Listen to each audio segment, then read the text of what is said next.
L'Istituto Comprensivo Italo Calvino è impegnato nella realizzazione di progetti finanziati dall'Europa grazie appunto ai cosiddetti PON, che sono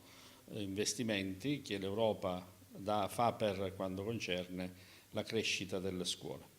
In particolare questo progetto PON, inclusione sociale, è rivolto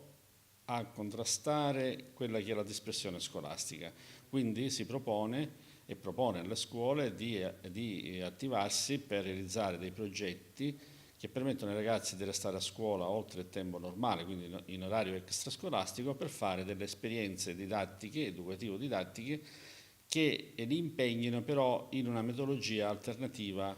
che permetta loro di fare, diciamo, laboratorio. Ecco, quello che di solito non viene fatto nelle ore tradizionali, nelle ore curriculari cosiddette, i ragazzi possono vivere un'esperienza didattica innovativa appunto in orario diverso, restando a scuola fino anche alle 16, 16:30.